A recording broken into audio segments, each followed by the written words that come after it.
सुनो, ये फाइल उठाकर मेरे केबिन में रखो, और हाँ, ज्यादा समझदार बनने की कोशिश मत करना। तुम सिर्फ एक नौकर हो। नैना की आवाज पूरे ऑफिस में गूंज गई। उसकी आंखों में घमंड साफ दिख रहा था और चेहरे पर वही ठंडा तिरस्कार, जैसे सामने खड़ा इंसान कोई इंसान नहीं, बस एक चीज हो। ऑफिस के सारे लोग हंस रहे थे, कोई मजाक बना रहा था, कोई चुपचाप तमाशा देख रहा था, और उस सबके बीच आर्यन खड़ा था, हाथ में फाइल, आंखों में चुप्पी और दिल में एक ऐसा दर्द जो अब आदत बन चुका था। वो बिना कुछ बोले झुक गया, फाइल उठाई और धीरे से आगे बढ़ गया।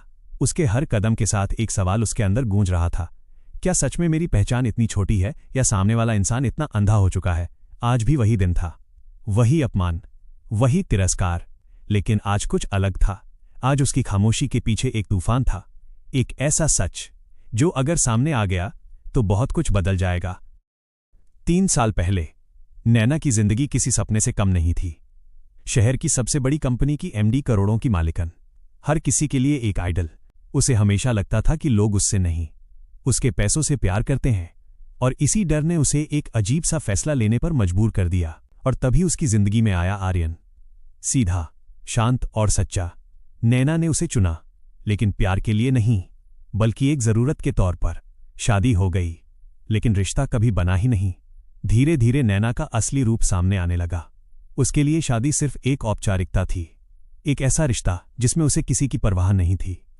हर दिन, हर बात पर वो आर्यन को उसकी औकात याद दिलाती थी, और आर्यन हर बार चुप रहता था, जैसे उसे कोई फर्क ही नहीं पड़ता।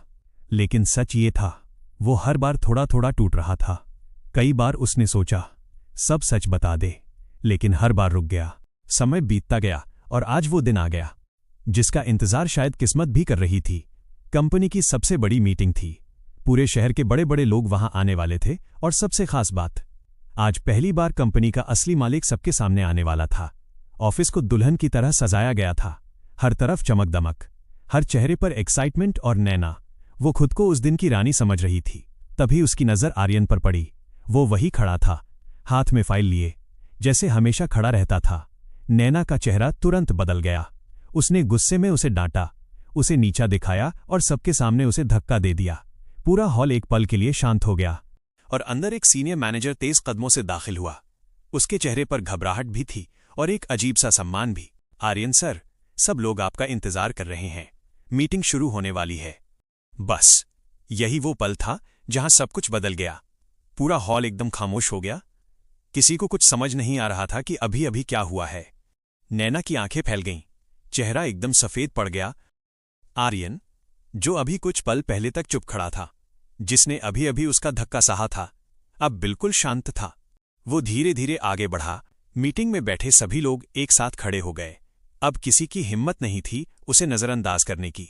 हर चेहरे पर हैरानी थी, और उससे भी ज्यादा नैना के पैरों तले जैसे जमीन खिसक गई। उसे समझ आ चुका था कि जिस इंसान को वो अब तक अपनी ताकत के नीचे दबा रही थी, असल में वही इस पूरी कंपनी की सबसे बड़ी ताकत था। वही इस कंपनी का असली मालिक था। और उसी सन्नाटे के बीच आर्यन की आवाज गूंजी, 3 साल मैंने एक आम आदमी बनकर बिताए, सिर्फ ये देखने के लिए कि क्या कोई मुझे मेरे नाम के बिना भी अपना सकता है। और मुझे क्या मिला?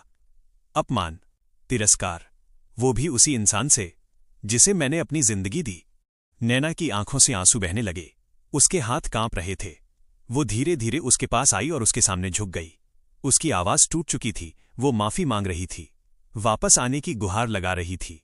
लेकिन अब वक्त बदल चुका था।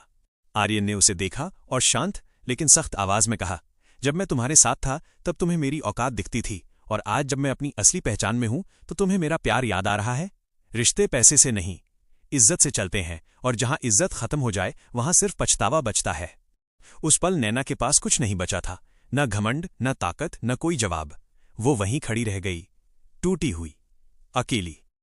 आज उसे समझ आया कि जिसे वो अब तक एक मामूली इंसान समझती रही, वही उसकी जिंदगी का सबसे बड़ा सच था। लेकिन सच की सबसे बड़ी सजा यही होती है कि वो अक्सर देर से सामने आता है, जब बहुत देर हो चुकी होती है। और आज सच में बहुत देर हो चुकी थी। आपको इस कहानी का कौन सा हिस्सा सबसे ज्यादा दिल को छू गया? कमेंट में जरूर बताएं। और अगर इस कहानी ने आपको कुछ महसूस कराया हो तो एक लाइक और शेयर जरूर करें।